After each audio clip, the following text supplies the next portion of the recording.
Les grandes gueules. Monsieur Touré, bonjour. Bonjour. Bienvenue dans les GG. Nous avons appris que vous avez été reçu hier par le chef de l'État. Dites-nous de quoi avez-vous discuté avec le professeur Alpha Condé? Écoutez, merci. Je pense qu'il ne peut pas avoir de secret sur cela. Vous savez quelle est la situation de notre pays par les temps qui courent. C'était une opportunité pour discuter. Je n'avais pas eu de rencontre pour discuter avec là du professeur depuis 15 mois. Donc, nous avons parlé de la situation économique de notre pays et nous sommes venus au problème qui nous divise en ce moment, à savoir les tenues des élections législatives. Je crois que chacun de nous a réaffirmé ses positions, a essayé de les défendre, comme vous le savez, sur le choix de Sabari Ouemark, sur le choix du médiateur. Justement, en parlant de Sabari Ouemark, la M. Touré. révision qui continue avec la CENI et sur le cadre de concertation.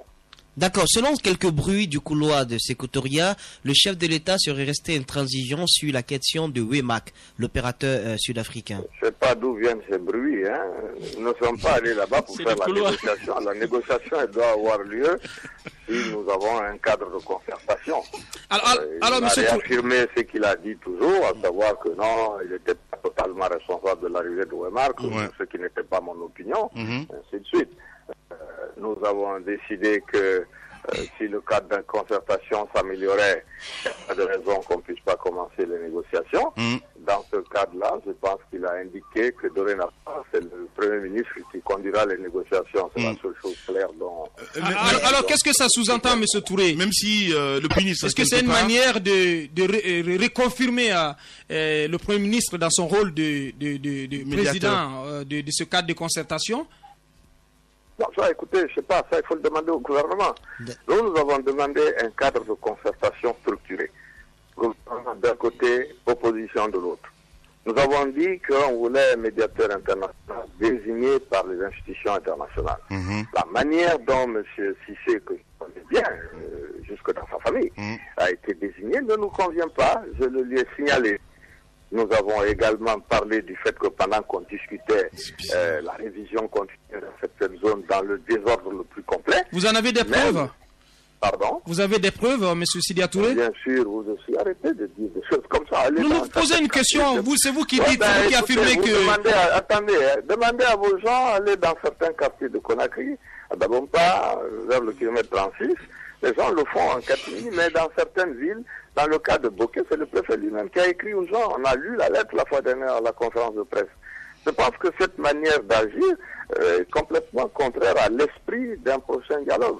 Voilà ce qu'on a dit en ce qui concerne. Oui, alors, M. Touré, n'avez-vous pas parlé de cette manifestation que vous projetez donc de faire le 8 avril prochain? Non, on n'en a pas parlé parce que il a estimé que le cadre de dialogue va commencer et que le Premier ministre viendra vers nous dès aujourd'hui pour faire des propositions qui vont dans le sens de... si vous voulez, des rassemblements. C'est ce que j'ai cru comprendre. Maintenant, nous allons voir ce que le Premier ministre va nous proposer aujourd'hui. Donc, mais en attendant, nous n'avons pas... Je n'étais pas allé là-bas pour négocier et finir la négociation avec le président de la République.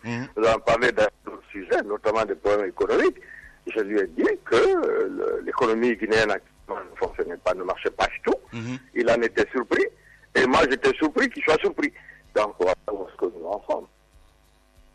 Sidia Touré, en direct chez les GG. Alors, normalement, le cadre de concertation, on est revenu au schéma des trois facilitateurs. Est-ce qu'il y a une possibilité que la marche de jeudi soit suspendue? Du lundi, soit suspendue? Écoutez, pour le moment, il n'y a rien qui indique que la marche soit suspendue dans la mesure où ce dont on parle, c'est une possibilité. Voyons la journée d'aujourd'hui, est-ce que nous allons aller. Alors, M. Touré, vous avez rencontré le président hier. Est-ce qu'on peut dire qu'il y a une lueur d'espoir quelque part ou pas du tout après votre rencontre? Effectivement. Écoutez, nous avons beaucoup parlé du passé, compte tenu de ce que nous connaissons très bien. On a même parlé des familles pendant 30 ans en arrière. Donc, on a beaucoup parlé de tout ça. En ce qui concerne le débat en cours, je crois que la seule avancée, c'est ce que je vous indiquais, à savoir que le Premier ministre sera clairement chargé de contacter les leaders politiques que nous sommes pour fixer un cadre plus, à mon sens, plus consensuel. Alors, Moussa Moïse le disait il y a un instant que cette rencontre, est-ce que vous l'avez dit vous-même ici, quand on vous a invité dans notre studio, que quand vous avez rencontré le président il y a une année, je pense, et que ça a même servi après pour des clips. Pensez-vous, ou bien... c'était bien parce qu'il n'y avait pas de radio et les télés, si vous voulez. C'est ce que j'ai voulu éviter. Voilà pourquoi je n'ai jamais été à un autre rendez-vous, disons, avec la publicité qui pouvait se faire derrière. Ce que je souhaite, c'est que quand il y a des problèmes relatifs à la marche de notre pays, on prenne des initiatives et cela se fait dans la discussion pour qu'on puisse avancer. C'est quoi l'état d'esprit du président en ce moment? Est-ce qu'il est vraiment... Il a peur? Demandez cela à Alpha. Mais non, c'est vous qui l'avez rencontré. Vous avez côtoyé l'homme conscient. Je sais. Qu'est-ce que ça veut dire, il a peur? Non, mais... Est-ce qu'il est soucieux un petit peu de la situation? Alors, je vais... ses positions, je suis venu de défendre mes positions. Non, mais quand je dis qu'il a peur, est-ce qu'il est soucieux un petit peu de l'état actuel de notre pays? C'est un peu dans ce sens que je pose la question. C'est très grave s'il n'était pas soucieux de l'état. Ben d'accord. Alors, vous disiez tout de suite, monsieur Touré, qu'il a été surpris de savoir que l'économie guinéenne ne se portait pas bien. Vous, quels sont les arguments que vous avez placés pour décrire au fait l'état de l'économie? Il a décrit tout ce qui se faisait à son niveau comme projet, comme négociation, ainsi de suite. Je lui ai dit que la traduction de tout cela en matière économique, c'est très simple. S'il y avait des investissements qui avançaient, on aurait une bonne capacité de gestion de notre administration, à savoir que les fonds mis à notre disposition, on aurait la capacité de dépenser. Or, nous sommes à 23%, le Sénégal est à 91%, la Côte d'Ivoire à 99%. Quand vous n'avez pas cette capacité, vous ne créez pas de la croissance. D'accord. Je dis ça peut se traduire par un taux de croissance plus élevé au lieu de 4%, 4% et demi dont on parle, puisqu'on parle de très bas, et qu'on devrait se situer aux alentours de 9-10% aujourd'hui. Ensuite, je lui ai dit que l'une des transactions les plus élémentaires, c'était le budget. Bien. L'augmentation du budget, écoutez, tout le monde s'aperçoit que c'est pas du tout ce qu'on voit aujourd'hui. Le dernier budget qui a été voté tourne autour des milliards 800, 900 millions de francs de dollars. Ce n'est pas suffisant pour abonder tous les secteurs dans lesquels on vous a... Lui, il avait l'air surpris. J'ai dit, moi, j'ai été surpris qu'il soit surpris. Alors, d'accord, vous étiez surpris qu'il soit surpris. Vous avez débattu également de pas mal de questions. Est-ce que vous avez eu finalement le sentiment que le président est très mal conseillé? Non, je connais Alpha. Je pense que, écoutez, les conseillers sont là. Le problème, c'est comment ils travaillent avec eux ou comment ils s'entendent. Je ne pense pas que dans toute la Guinée aujourd'hui, il ne se trouve pas de Guinéens qui de temps en temps, vont là-bas pour essayer de quand même dire les choses comme elles se passent. Je vous ai entendu tantôt parler de l'administration. Le BABA, quand vous formez un gouvernement, c'est quand même faire au moins un décret d'attribution de chaque membre de gouvernement pour qu'il sache ce qu'il a à faire. Aujourd'hui, il n'y en a pas. Donc c'est normal que les gens, certains d'entre eux, ne sachent pas exactement ce qu'ils viennent faire dans l'équipe. Voilà. Monsieur Sidia Touré, grand merci en tout cas d'avoir accepté notre invitation ce matin. Merci beaucoup. Au revoir. Dans un instant, vous écouterez ça. Les grandes gueules sur Radio Espace. Chez moi, on a l'habitude de le dire, quand on le remue, ça pue. Les grandes gueules sont authentiques. Ils sont libres de dire ce qu'ils veulent. Ici, pas de politiquement correct. Retrouvez tous les jours les grandes gueules sur Radio Espace de 9h à 10h. Et sur Sweet FM tous les soirs à 18h. Les grandes gueules sur Adafo Média ou la voix de la Guinée d'en bas. Bah parce que la liberté de parole, les habitués y tiennent. Elle est rare à la radio. Radio Espace. Docteur, je vous venir en direct chez les GG Moussa Moïse. Les grandes gueules. Docteur, bonjour. Bonjour. Bienvenue dans les grandes gueules. Alors, vous décidez de former un bloc et d'accompagner Jean-Marc Tiliano au tribunal. Et pourquoi cette mobilisation derrière le leader du RDIG? Écoutez, Jean-Marc Tiliano est de l'opposition républicaine, qu'on n'appelle plus l'opposition radicale parce qu'il y a tellement de groupes de l'opposition. Nous préférons qu'on les appelle dorénavant opposition républicaine. Jean-Marc Tiliano donc fait partie de l'opposition. Jean-Marc Tiliano, c'est un de nous. Les propos qu'on reproche à Jean-Marc Tiliano sont tenus dans un meeting organisé par l'ADP, le collectif le CDR. Donc nous sommes solidaires non seulement de la organisation, mais nous sommes tous solidaires de tout ce qui a été tenu comme propos le jour Docteur, on va essayer de revenir en arrière, parce qu'on n'a pas compris, attendez. Vous dites là, docteur, c'est très grave. Solidaire. Non, pas solidaire, mais responsable, c'est pas ce qu'il vous avait dit? Oui. Les propos que Jean-Marc Teliano? Écoutez, nous avons dit Jean-Marc Teliano n'a pas tenu ses propos dans son siège, il n'a pas tenu les propos dans sa maison, il a tenu les propos dans un meeting public, organisé par l'opposition, par l'ADP et le collectif. Oui. Nous sommes solidaires non seulement de la base de l'organisation, nous sommes solidaires de la marche. Vous parlez au nom de toute l'opposition ou vous parlez au nom de monsieur... Je ne parle pas à mon nom, je parle au nom de l'ADP du collectif. Alors vous le soutenez, ce n'est pas le seul problème, hein. Il y a une question d'escroquerie. Voilà. Il ne faut pas oublier, si vous soutenez pour soutenir également une question d'escroquerie, ben j'arrive pas à comprendre finalement. Vous soutenez l'homme poursuivi pour diffamation ou bien pour outrage, ou vous soutenez celui-là qui est appelé là-bas parce qu'il aurait escroqué un citoyen? Écoutez, n'oubliez pas que vous vous adressez à un ministre quand même de la République. Jean-Marc Teliano a été ministre de la République. Tout à fait. Rien à cirer. Docteur Roussou, on n'a pas besoin de vous, on n'a pas besoin de leçons de vous ce matin à dire qu'on s'adresse à un ministre. Un ministre quoi exactement? Un ministre, je vous le dis. Écoutez-moi, docteur. Un ministre est un manager. D'accord? Un ministre est un manager. Donc s'il fait mauvais, on le dit. Alors, allez-y, docteur. Jean-Marc Teliano est ministre de la République. Avant de nommer quelqu'un comme ministre, on fait des enquêtes de moralité. Ce que nous constatons avec beaucoup de regret, c'est que les problèmes de Jean-Marc Teliano, les problèmes d'escroquerie n'ont été dénoncés que lorsqu'il a été dans l'opposition. Alors je pense que vous ne connaissez pas votre collaborateur, parce que s'il y avait véritablement enquête de moralité, il ne serait pas à ses fonctions. Il y a une chose qui m'étonne. Il y a une chose qui m'étonne, Abakar, c'est que le problème, c'est que lorsque Abe Wonta avait poursuivi Jean-Marc Teliano, alors qu'il était ministre de l'Agriculture, vous avez des langues de l'opposition qui ont attaqué le ministre de l'Agriculture de l'époque sur la question d'Abe Wonta pour demander comment on peut nommer un ministre sans vérifier son CV. Le problème, quand vous invitez un leader de l'opposition, vous me laissez m'exprimer si on ne peut pas s'entendre. Allez-y. Oui, mais docteur, on va recadrer les choses. Aujourd'hui, Jean-Marc... docteur, oui, on va recadrer les choses. Docteur, aujourd'hui, Jean-Marc Teliano est convoqué au tribunal de Mafanko pour escroquerie. Et celui qui l'a accusé, c'est Abe Wonta. C'est Abe Wonta qui l'a accusé. Nous sommes en train de dire que Jean-Marc Teliano est membre de l'opposition. Nous avons fait une déclaration pour dire que nous sommes solidaires de Jean-Marc Teliano. Et nous avons demandé à l'ensemble des leaders et des militants de l'accompagner.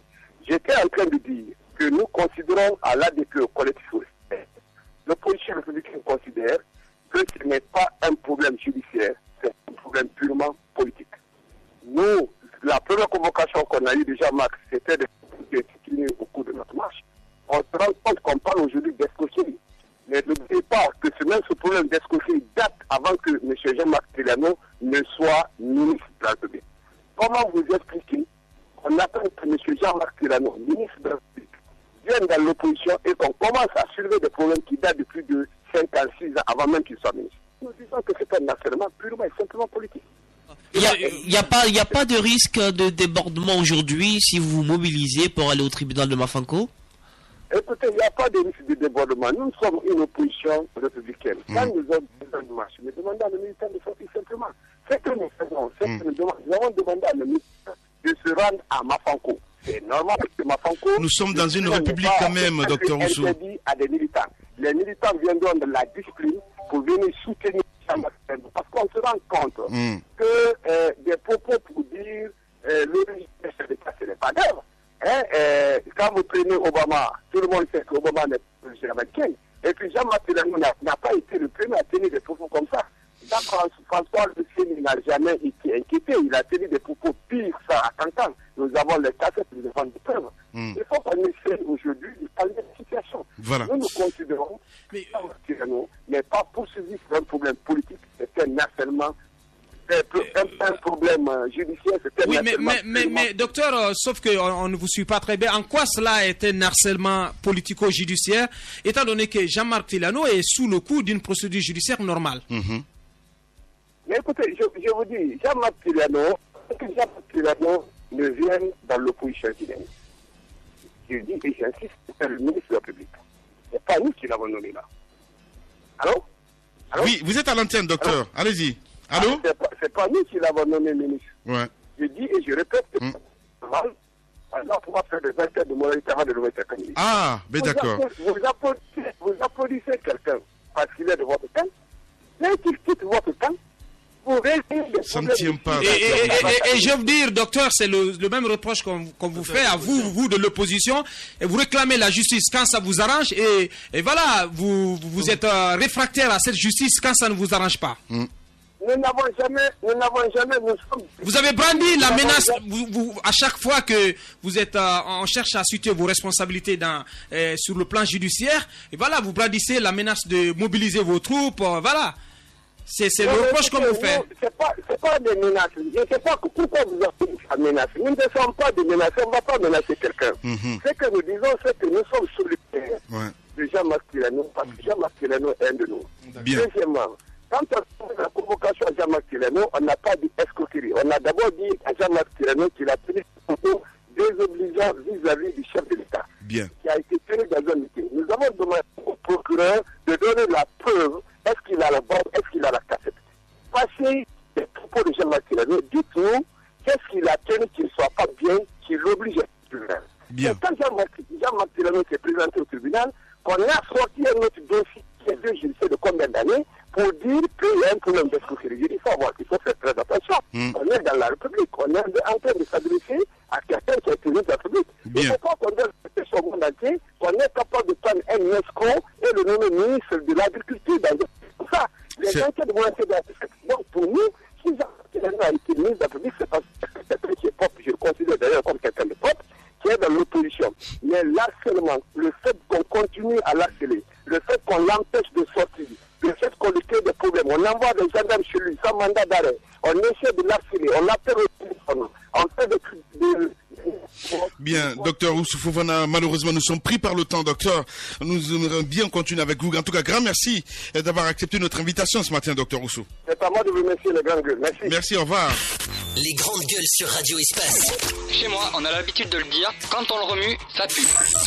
Les grandes gueules sont authentiques. Ils sont libres de dire ce qu'ils veulent. Ici, pas de politiquement correct. Bon, Resco, en direct, mon cher Abdourahmane. Les grandes gueules.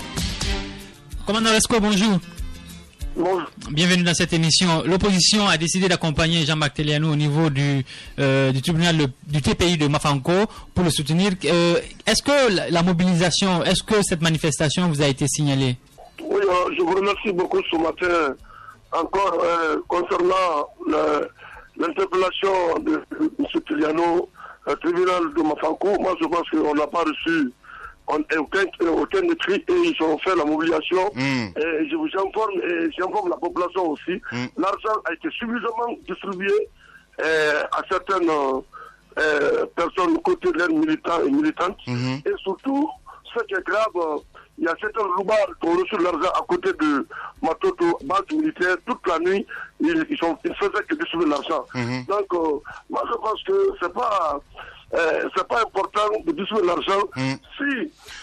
Est-ce que vous avez les preuves, monsieur le gouverneur? Que dit la loi? Oui, moi je dis bien, normalement la loi, ce que la loi demande, et quand un leader politique est appelé ou est convoqué à la justice, c'est pas normal de faire la mobilisation derrière cette personne, le cas de se présenter selon ce que la loi demande.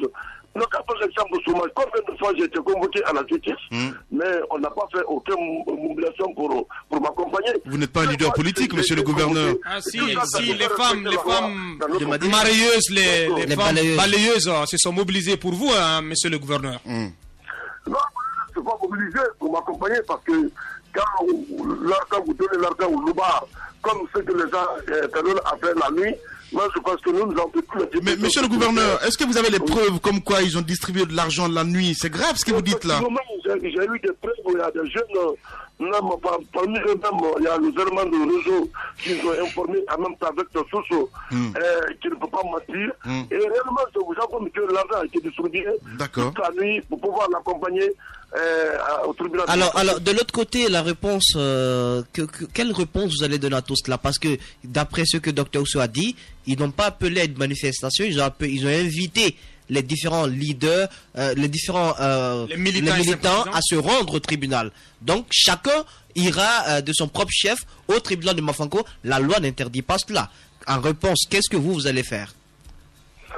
Non, ce qui est important, et ils peuvent, comme ça a été dit par Gaucho, c'est important. Ce qu'on leur demande aussi, de ne pas toucher les biens des gens qui circulent et la population en même temps. C'est un point important. D'accord. Alors, au niveau du gouvernorat, monsieur le gouverneur, au niveau du gouvernorat, quelles sont les dispositions? Les dispositions, oui. Au niveau du gouvernorat, nous avons pris toutes les dispositions sécuritaires quand même. Nous avons prévenu la force de sécurité pour sécuriser la population. D'accord. Vous savez, le tribunal de Provençal est à côté de Paris. Vous savez, Madina, c'est le poumon de l'économie guinéenne. Ouais. Donc, le tribunal, ça peut répercuter au niveau des marchés. Donc, nous demandons à ceux qui ont mobilisé les militaires et militantes de prendre toutes les dispositions pour les cadrer et en même temps les respecter le but d'accompagner leurs militaires au niveau de la justice. Alors, monsieur le gouverneur, le samedi, vous appeliez à l'organisation des législatives le 7 juillet. Le 7 juin, pardon. Pourquoi cette date? Non, moi je pense que les gens n'ont pas bien compris ce que j'ai dit pendant mes interventions. Et j'ai dit à la première dame de transmettre le message au chef de l'État plus tard, ici le 7 juin, ils n'ont qu'à sortir de fixer la date. D'accord. Ils n'ont pas fixé la date. Pour fixer la date pour aller aux élections, ça c'est l'attribution du monsieur le président de la République. Bien. Alors, monsieur Camara, avant d'aller aux élections législatives. Voilà. Moi je pense qu'il faut que les gens...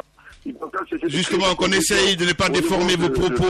Voilà, c'est très important qu'on n'essaie pas de déformer vos propos plutôt. Vous êtes le gouverneur de la ville de Conakry. Qui dit gouverneur de la ville de Conakry, normalement vous êtes le gouverneur de tout le monde. Est-ce que peut attendre à voir Resco à un meeting de l'UFDG? Les meetings au niveau de l'UFDG, moi je pense que je ne peux pas assister les meetings de l'UFDG, c'est parce que je ne suis pas levé par l'UFDG. C'est important. Il y a un secrétaire qui a été élu par les jeunes et c'est la première fois. Et il a eu confiance à ma personne, il m'a confirmé. Oui. Moi je pense que... Il vous a confirmé. Il faut faire ça pour même si Alassane Condé a fait le tourner dans ce sens-là, quand même. Oui, mais il est confirmé, il est là-bas. Je sais qu'il est confirmé. C'est parce qu'il joue bien son rôle. Mais pas là seulement pour un camp. Je suis désolé. Écoutez, celui qui... C'est le cas. Alors, monsieur le gouverneur, je vais placer deux questions, monsieur le gouverneur. Pardon. Nous sommes pris... Je dis bien, mais les militants, c'est au côté de l'opposition, du côté de mon... Quand vous avez parlé du gouverneur, tous les citoyens qui vivent à Conakry, je suis responsable de leur sécurité et tout ce qui se passe. Mais dans le cadre politique, moi, au niveau de l'administration, je pense que il y a un seul d'État qui m'a mené à cette zone de la ville de Conakry. Mais c'est le président de tout le monde aussi. Allez-y, Moussa.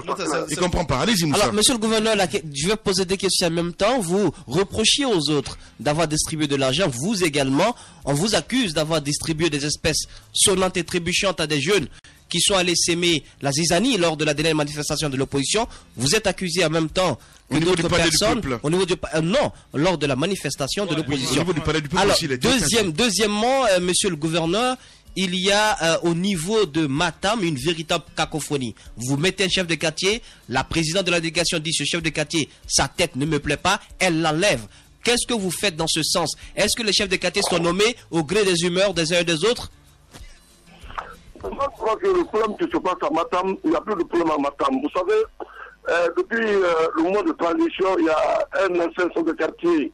Il y a eu un problème entre la jeunesse et le problème de la maison des jeunes.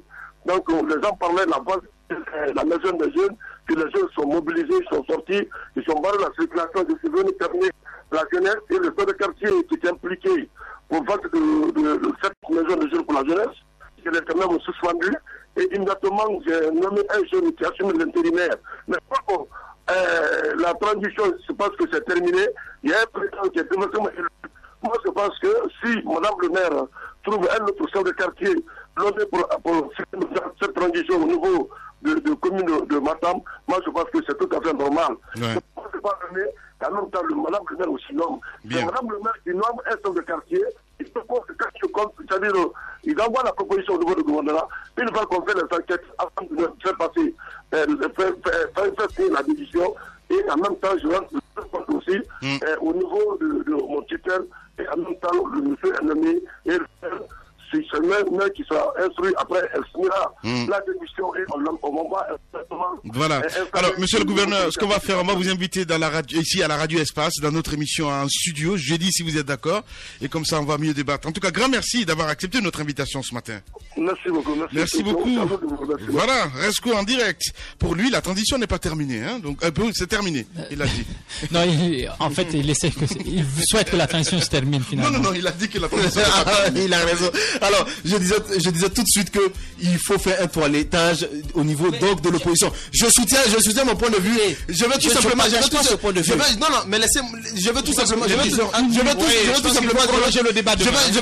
dire que le ministère de l'administration du territoire doit revoir. Ils ont distribué ce qu'on appelle des agréments à certaines personnes, à certaines personnes qui ont créé des partis politiques qui ne servent à rien aujourd'hui qu'à empoisonner le climat politique. Je pense que certains partis doivent disparaître aujourd'hui pour laisser la place aux vrais partis politiques. Voilà, allez, les GG, c'est ça aussi, mesdames et messieurs. Demain, on continue le débat avec vous, si vous voulez bien. Passez une excellente soirée.